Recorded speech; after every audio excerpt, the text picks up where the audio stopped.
Hello, Joel? Po. Good afternoon po. Good afternoon, Kuya Joel. Naririnig mo ako? Opo. Oo. Saan po kayo sa Batasan? Galit po ba kayo? Hindi Quezon naman. City po. Hindi naman po. Ay, hindi naman po. Oo. Kuya Joel, Malakas lang po talaga po ang boses ko po. malakas lang po talaga boses niyo. Ano pong ginagawa niyo sa buhay, Kuya Joel? Bali po, isa po akong technician po sa isang kumpanya po. Oh, ano pong kumpanya po ito? Pwede po ba naming malaman kung ano pong kumpanya yan? Hmm, Sa Eureka Sound System po. Sound system. Tapos kuya, talagang late na po kayo nagdesisyon na magjowa, kaya po ngayong 42 ay hindi pa po kayo pamilyado, ganun po? Opo. Okay lang naman yun. Busy po ba sa trabaho? Choosy? Ano pong dahilan kung bakit medyo ipinagpaliban nyo muna ang love Parang life? gano'n na rin po. Parang na ano po sa pamilya. Na ano po? Na ano po kayo sa pamilya nyo? Bali parang naging sumuporta muna sa mga gasto sa mga kapatid. Ako muna tumayo ng kanilang parang ano ba, ama sa kanila. Ang bait ni Kuya Joel. Tumulong muna sa pamilya. Clap naman talaga for that. That's good, big boy. Nandyan siya. Buti na lang andyan ka. Medyo nalo-lost in space ako dito. So kuya, dyan po sa bahay nyo, kasama nyo pa po yung magulang nyo tsaka itong mga kapatid nyo na tinulungan nyo. Ako po kasama ko po. Etong girlfriend nyo pong si Tanya, ilang taon na po si girlfriend? Edad po niya, edad. Naku kuya, baka imaginary girlfriend yan. Ang tagal sumagot ha. Anong wala? Ha, hindi, joke lang. Ano po? 25. Ay, bata! Wow! Bagets, 25. Sa bagay, age doesn't matter naman, kuya, no? Kaya nga po. Oo. Saan niyo po nakilala si Tanya? Okay lang naman pong malaman. Para kasi ang init ng ulo niyo. Parang ang dami niyo ginagawa dyan at ayaw niyo po akong kausapin. Hindi naman po. Hindi naman. O sige, so saan niyo po nakilala si Tanya? Kuya, kaya po today? Char! Kaya po nating sagutin today. Hindi, pero saan po kayo nagkakilala ni Tanya? Bali dito na rin po sa Manila po. Opo, sa Maynila. Saan po sa Maynila? Ang laki po kasi ng Maynila. Metro Manila po ba yan? Saan po banda? Saan po? Mandaluyong po. Sa dito lang. So malapit ka lang pala sa akin dito sa may Reliance, kuya.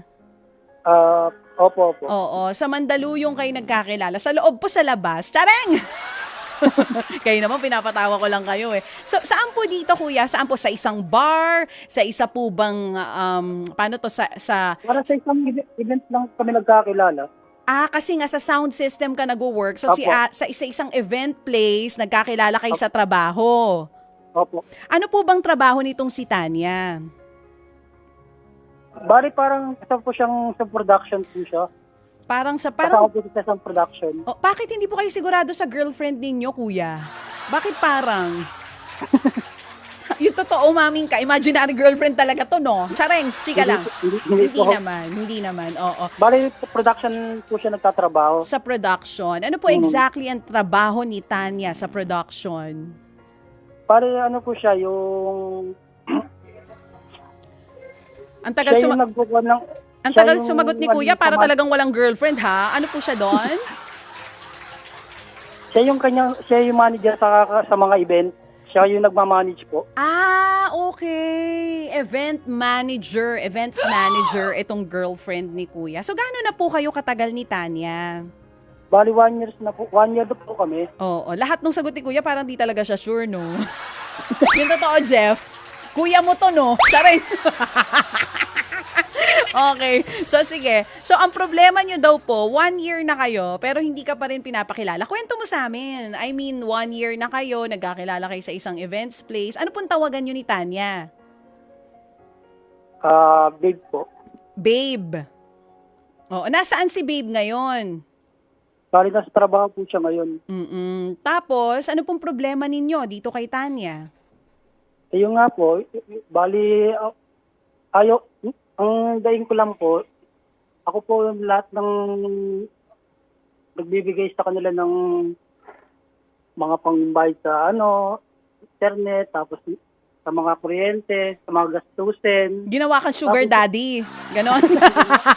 Parang iba yung problema niya sa nakasulat dito. Pero sige, tugunan din natin yan. So, laging ikaw ang nagbabayad ng bills ni Tanya. Ano pa yung mga binabayaran mo? At kailan mo pa sinimula na bayaran yung mga yan? Nung sapon naging siguro maka 5 months. 5 months na kami.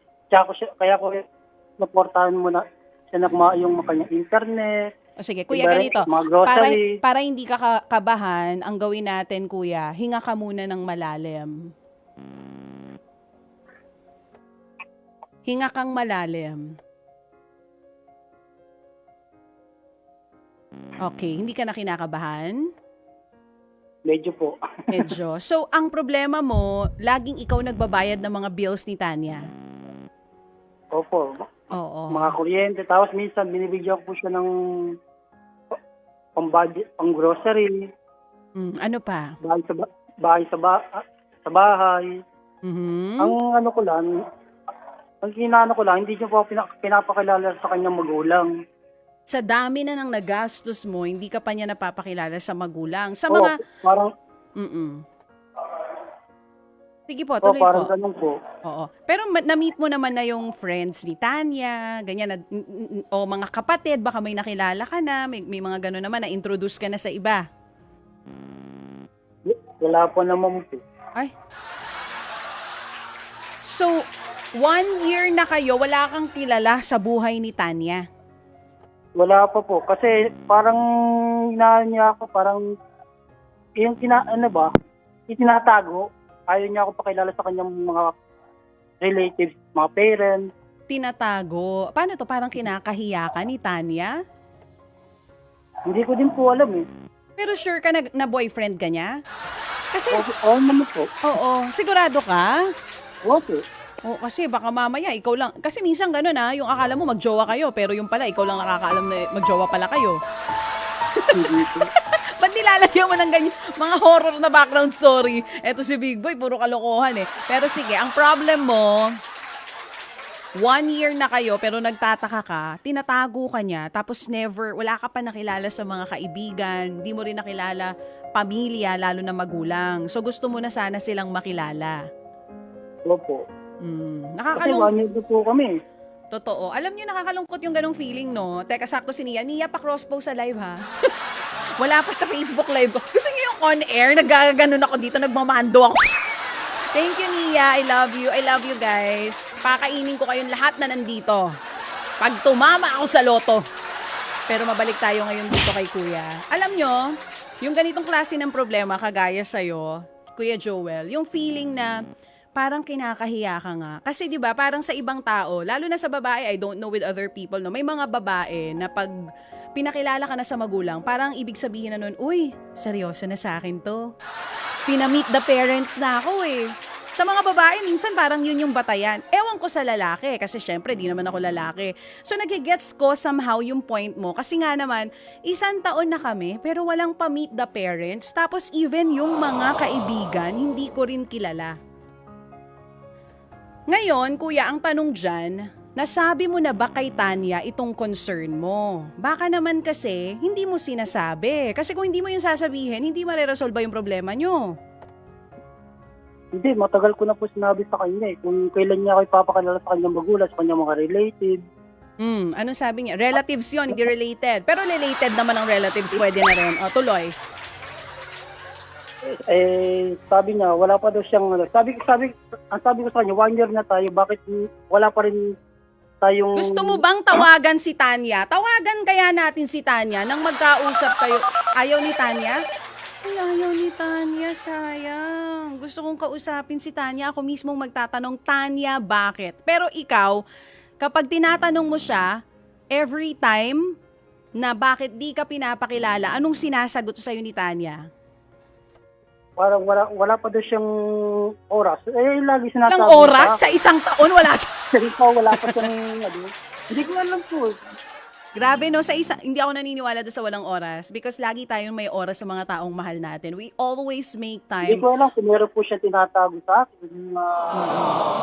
Basta ang laging sinasagot sa ni Tanya, wala akong oras. Sa dinami-dami ng araw sa isang taon, wala siyang oras. Hindi ko tatanggapin yung rason na yon. Pasensya ka na, Kuya Joel. Kasi nga sabi ko kanina, tayo, we always make time for the people that we love. 'Di ba? Kapag hindi ka binigyan ng oras, ibig sabihin hindi ka mahalaga. Tama, mali? Tama. Hindi ko din po alam. Gusto ko yung pagka-candid ni Joel, di niya rin alam. Pero ngayon, kuya, ang tanong ko sa'yo, hanggang gaano ka katagal willing mag-antay bago ka maipakilala dun sa magulang? Willing namang magantay kung kahit pumutuhin na ang buhok. Kahit pumuti ang buhok mo? Kahit pumutuhin na Wala. ang buhok. Ngayon sa edad mo 42, wala pa ba? Joke lang. So, willing ka mag-antay kahit gaano katagal? Oo naman po. Oo. Kasi mahal na mahal ko po siya eh. Gaano ka-importante sa'yo na maipakilala ka sa mga magulang, sa pamilya? Hindi po dito. Parang hindi rin naman importante sa kanya kasi hindi siya nakasagot. Pero bago yung final advice ko sa'yo, meron tayong standby caller dito na gustong magbigay ng advice sa'yo at reaksyon. 27 years old. Gusto mo, ireto na lang kita dito. Kung single to, gusto mo? Hindi po pwede. Mahal ko po talaga sa kanya. Oh, yan naman talaga ang hinahanap nating lahat eh. Ang gusto natin, yung talagang loyal. Ito yun mga kapatid. Gets nyo na? Ito yun. This is it, Pansit. So, eto, 27 years old. Kahit pa siguro gaano kaganda tong magiging caller natin, it's a no for kuya kasi mahal na mahal niya si Tanya. Kahit isang taon na sila, hindi pa rin siya naipapakilala sa mga magulang. Flor Deliza ng Bulacan, good morning. Ay, good morning. Hindi wala good morning, sorry. Good afternoon. Hello po. Magandang tanghali po, DJ Cha. Magandang tanghali sa'yo, Flor Deliza. Yes po. Single ka? Ay, hindi po, ma'am. Correction lang po. Hindi po ako 27. Ilang ka po? 37. Ilan po? 37. 30s. Ikaw naman, pinabata ka na, ayaw mo pa. Fake news. Ako nga, pag sinabihan ako ng 27, go ako eh. Ay, maganda po yung honest tayo. Oo, gusto ko naman yung ganyan sa'yo. Flor Deliza, saan ka sa Bulacan? Marilao, Bulacan po. At ikaw ay talagang Bulacania. Yes. Ano po, bali, kasi yung husband ko, taga rito po sila. Kaya napunta ako dito sa Yun na pangasawa niya ay mula sa Bulacan. So, kamusta naman ang mga sira-sirang daan dyan? Char! Kasi di ba yung Bulacan ang madalas tawag dyan lubakan kasi paulit-ulit nasisira yung kalsada. Ay, teka, sa umaga pala yung commentary program ko. Sorry. Heart to heart pala to. Okay lang po, totoo naman po kasi. Oh, kita mo? Kita nyo? Ayan ang nirereklamo ng mga taga Bulacan. Yang mga lubak. Malubak po. Malubak! Legit yan, legit. Alam Legit ko po yan, yan! legit. Oo, Diyos ko, Flor Deliza, ilang beses akong nadisgrasya sa pagbibisikleta dyan. Andiyan po yung pagka dumadaan kayo sa kalsada, aalog-alog po talaga kayo. Ay, batiin muna natin si Seth Velasquez nakikinig sa atin, Erwin, no? Talagang ano tayo dito, no? Team Kapuyaters. Alam niyo kung ba't nakikinig si Seth? Ayun, umarakit din yan. O, mabalik tayo dito kay Flor Deliza. Flor Deliza, Yes po, ma'am. ipapakilala ko sa'yo si Joel. Ngayon, ikaw mismo ang kumausap kay Joel at advisean mo itong si Joel, ha? Opo. Oh, kasi nga alam mo na, may girlfriend siya, 1 year na sila, hindi pa siya pinapakilala dun sa mga magulang. Oo nga po. Sige, kausapin mo siya. Joel, hello? Hello. Hello. Yan. Hello po. Mag-usap kayo na parang ang tagal nyo na magkakilala, ganun. Hey Joel, ito ma-advise ko lang sa'yo. Kung mahal ka talaga nung girlfriend mo, kahit anong mangyari, kahit sabihin busy siya sa trabaho, bibigyan ka niya ng time na ipakilala ka niya sa side niya. Check. At Sabi ni saka, Bea, oo. Sabi ni Bea yung ganun. Bakit naman po ganun na kayo rin ang nagbabayad lahat ng mga needs nila, ng mga bills nila? Mali po yun. Mali po yun. Kasi, di Pero, ba? pero di ba? Flor de Liza, kunwari, meron ka jowa na willing bayaran lahat ng bill mo, hindi ka papayag? Ay, depende, ma'am. Ako papayag ako, mukha akong pera eh. Charing! Nakakayari po Ah, kasi pagka lahat iaasa mo. Totoo Yung jowa yun. mo pa lang naman po yun, hindi Alam naman mo, yung asawa. ang ganda nung pinunto mo, no, Flor de Liza. Totoo yun eh. Lalo pa kung may trabaho ka rin, hindi ka magte-take advantage kung mahal mo. At nakikita mo rin siya Kaya nga halimbawa po. na naghihirap siya. Sige, sermonan mo pa tong si Joel, tuloy mo. Saka- Ay, Kuya Joel, ito lang ma-advise ko lang sa'yo, ha? Magpakatotoo ka. Kung mahal ka nung jowa mo, huwag ka papayag na hindi ka ipakilala yun sa side niya. Saka huwag mong bayaran yung mga bills nila. Kasi ikaw rin na mahihirapan. Parang ang nangyayari kasi, parang yung mga pangangailangan lang nila sa bahay tsaka ng pamilya niya, parang gusto lang niyang iako sa'yo. Anong purpose ng pagiging boyfriend niya sa'yo? Kung lahat lang din naman ng mga pangangailangan nila sa pamilya. Oh. Ikaw ang ako magbayad, di ba? Mali yun, kuya. Mag-isip-isip ka. Galing ni Flor de Liza, pwede palitan si DJ Chacha dito. Ay, DJ siya, lagi po ako nakikinig sa inyo, ha? Ay, salamat. Araw-araw yan. Salamat naman po kung ganun. Pero ang ganda, concern lang si Flor de Liza. Kasi nga parang feeling mo hindi seryoso yung girlfriend niya sa kanya. Opo, totoo po yan. Kasi kung mahal po siya ng tao, hindi po siya hahayaan na umabot sila na matagal. Tapos hindi malang pinakilala sa kaibigan, sa kamag-anak. Napaka-imposible pong walang dahilan. Ngayon naman tanungin po natin si Joel. Joel? Joel? Hello po. Akala ko nabaon na sa lupa si Joel. Kuya Joel! Hindi, Opo. ninanamnam ni Joel ang bawat salita na lumalabas sa bibig ni Flor de Liza. Kuya Joel, ano masasabi mo dun sa sinasabi ni Flor de Liza na dapat hindi ka pumapayag na ganyan ang ginagawa sa ng girlfriend mo? Nagtitake advantage. Parang sabi nung isa dito sa Facebook, si Maria Gumana, Kuya Joel, naging sugar daddy ka lang. Tama po yan, DJ siya. Parang gano'n na nga rin ang lumalabas talaga. Teka lang, si Joel, tinatanong ko, Flor de Liza, kalmahan mo. Ay, sorry po. Okay lang yan. Oo. Kuya Joel, ano masasabi mo? Alam mo, ang ganda ng advice si Flor de Liza sa'yo. Anong komento mo doon? Balik ko po talaga siya eh. Kaya, ang gusto ko lang naman talaga sa kanya, yung pakilala niya sa kanyang magulang. Okay na ako sa naniyan yun eh. Ano po yun? Sorry. Huwag mong kainin yung mga letra. Wala kami naintindihan doon sa last part. Ano yon? Ang gusto ko lang naman talaga, mahal ko po kasi ang aking girlfriend eh. Oo. Kahit ako pong sumuporta sa kanila, Walang problema. okay lang po sa akin. Ang gusto ko lang po talaga, yung pakilala niya sa kanyang mga magulang. Alam nyo, somehow, alam mo Flor de Liza, everyone, sa mga kapatid natin, Yes, ma'am. somehow, may punto rin naman si Joel dun sa sinasabi niya. Kasi 'di ba pag in love ka, pag nasa relationship tayo, hindi naman natin binibilang yung mga bagay na binibigay natin sa partner natin. Hindi natin binibilang kung ano na yung mga nagawa natin. Ginagawa natin yon kasi mahal natin. Kahit pa mas marami na tayong binibigay, mas marami na tayong sinasakripisyo, okay lang kasi mahal natin. Ang gusto lang talaga ni Joel, ipakilala na siya sa mga magulang. Ngayon Joel, ang tanong dyan, make or break mo ba yan? Halimbawa, umabot pa kayo ulit ng isang taon, 2 years na kayo, pero hindi ka pa rin na ipakilala. Yun ba ang magiging rason para iwanan mo na tong girlfriend mo? Hindi pa rin po. Ay, bakit ka pa tumawag? Parang hindi naman siya makikinig. Charang! Chika lang! Chika lang. Okay, bago yung final advice ko, tanungin natin, Flor de Liza. Sabi Yes, niya kahit gaano katagal, willing to wait siya. Para siyang bata na nag-aantay sa computer shop na mabakante yung isang PC. So, ikaw mismo, ano ang final advice mo para kay Joel? Kung ako kay Kuya Joey, siya na mismo magpunta doon sa side ng babae para ipakilala niya na siya yung boyfriend. Para pumatigil na yung mga naiisip niya na hindi naman dapat maisip doon sa girlfriend. Wait lang, tatanong ko si Joel. Joel, alam mo bahay ng girlfriend mo? Alam mo? Opo. Okay. Ang sabi ni Flor de Liza, ikaw na mismo ang pumunta sa bahay ng girlfriend mo. Anong sagot mo doon? Parang susupresahin. Hindi susurpresahin. Magpapakilala ka. Ano? Bakit nasusurpresahin? Magpapakilala ka kasi nga hindi ka kilala eh. Anong tingin mo doon? Okay lang kaya na yun na lang ang gawin mo?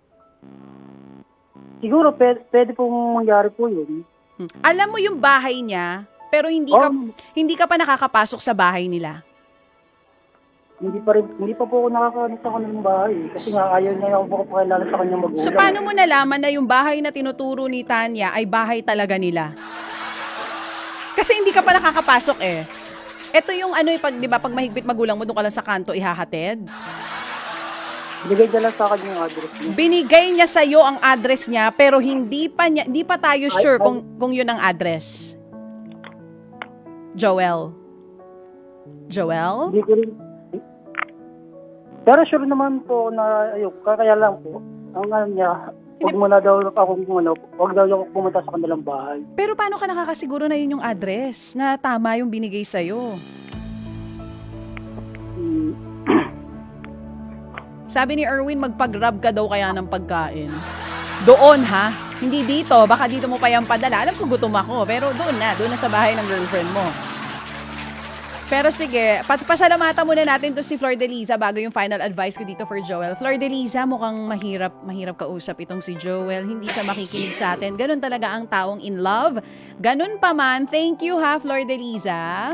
Yes, Lisa. Oo. Pag tinatawag kita, naaalala ko yung mga tropa ng lola ko. Chareng! ganyan yung mga usong pangalan nun. Pero sige, bati ka muna sa mga nakikinig sa atin dyan sa Marilao, Bulacan. Yes po. Binabati ko po lahat po ng nakikinig ngayong tanghali. Saka po lahat po ng nag-like and follow po sa sa programa ni DJ Popoy. At saka DJ Sabi, binabati ko po yung kapatid ko si Edna Crisostomo, yung nanalo po sa inyo. Uy! So what's on your mind? Naku, sa dami na nakausap namin, congratulations pa rin kahit di ko siya maalala. Oo. Birthday niya po kasi today. Uy, happy birthday, po. Ate Edna Crisostomo. Magkano natanggap niya sa program namin nung sumali siya? 14K daw po. Sabi niya po sa akin. 19,000 pesos.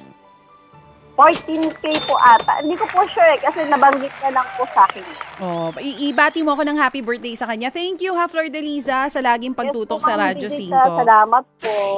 Thank you Bye-bye. so much. Thank you. Yan nga po si Flor ng Marilao, Bulacan. Ngayon balik tayo dito kay Joel. Joel ha, pinapatawa ka lang namin kanina kasi sobrang seryoso ka tapos parang stiff siya. Parang kabadong-kabado ka. Ito naman ang sa akin, Joel. Alam mo, at the end of the day, ikaw pa rin naman masusunod dito sa pinoproblema mo dyan sa girlfriend mo. Nakikinig ka pa ba sa akin, Joel? Opo. Oo. Sa dulo, ikaw pa rin naman masusunod. Ang sa amin naman, opinion lang, advice lang to. Pwede mong sundin, pwedeng hindi. Pero again, babalik ako dun sa sinabi ko sa'yo kanina na naiintindihan ko kung saan ka nang gagaling kasi nga 1 year na kayo tapos hindi ka pa rin na ipapakilala. Yung pakiramdam na parang kinakahiya, tinatago, ayaw natin ng ganong feeling kapag nasa relationship tayo. Di ba nga pag nasa relasyon tayo, gusto natin pangalandakan sa mundo na mahal natin tong tao na to. Kita mo si Erwin Ocaña nung nagka-jowa, pinangalandakan sa Instagram. Love ko tong girlfriend ko. Diba, yung hindi napapagod na i-post tayo sa Facebook, sa Instagram, sa Twitter, ganyan. X na ngayon. Yung kayang ipagsigawan, ipagmalaki tayo sa mundo. Ngayon, kung ganyan yung partner mo, and big deal sa'yo, na hindi ka kinakahiya, at big deal din sa'yo, na dapat kilala mo yung pamilya niya at magulang niya, which is dapat naman talaga. Kasi pagdating ng panahon, diba, magiging mag-asawa kayo, alangan namang hindi mo kilala kung sinong nanay at tatay niya at magiging lolo't lola ng mga anak nyo. Alangan namang ikasal kayong dalawa ng kayo lang dalawa. Pwede rin naman yun. Pero mas masarap sa pakiramdam yung nagmamahalan kayo tas approve yung mga tao sa paligid nyo. Masaya din yung mga magulang niya, mga kapatid niya, yung mga kamag-anak niya na nagmamahalan kayong dalawa. 'Di ba? Pero again, this is just an opinion. Ikaw pa rin masusunod kasi sabi mo kahit gaano katagal, willing to wait ka. Pero sana, isipin mo rin kung nagte-take advantage na ba siya. Kasi yung mga sinabi mo na ikaw nagbabayad ng bills, hindi ka pinapakilala, sobrang lahat yun red flag. Red flag yun sa relationship. Pineperahan ka, Hindi ka maipakilala sa mga magulang? Anong ibig sabihin nun? Hinuhututan ka lang, di ba? So kung okay sa'yo yung ganyang setup, okay, wala naman kami magagawa doon kung gusto mong paubos sa kanya yung pera mo. Push! Pero kasi, dahil concern sa'yo yung mga nakikinig sa atin, concern din ako sa'yo, gusto kong makahanap ka ng babae na hindi ka ikakahiya. Sana mapag-isipan mo to.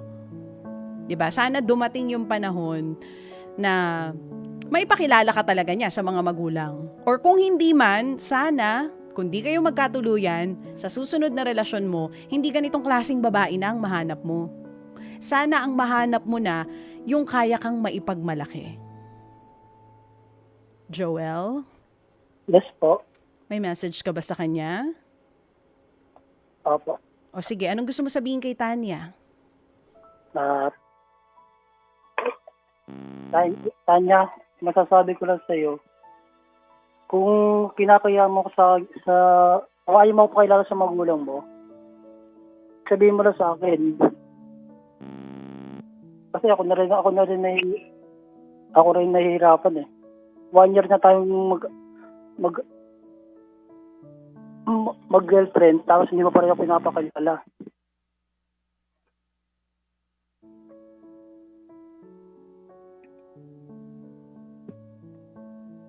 Kita mo? Ito naman si Erwin, no? Nakakatawa yung mga message. Pakita nung nga, nag-kiss na ba sila? Seryoso kami dito ni Joel. Ikaw talaga, big boy eh. Pero curious lang din kami. Nag-holding hands na kayo? Joe. Oo. Kiss. Nag-kiss na rin kayo? Opo. Hanggang doon na lang yung tanong ko. Alam ko meron pa kayong mga gusto malaman. Kanila na yon. Sayang, no? Hindi natin pwedeng tawagan si Tanya. Ngayon, Joel, kung dumating yung panahon na naubos yung pera mo at tama nga yung mga hinala at sapantahan naming lahat, hindi ka na dito tatawag. Kay Idol Raffy na. Char!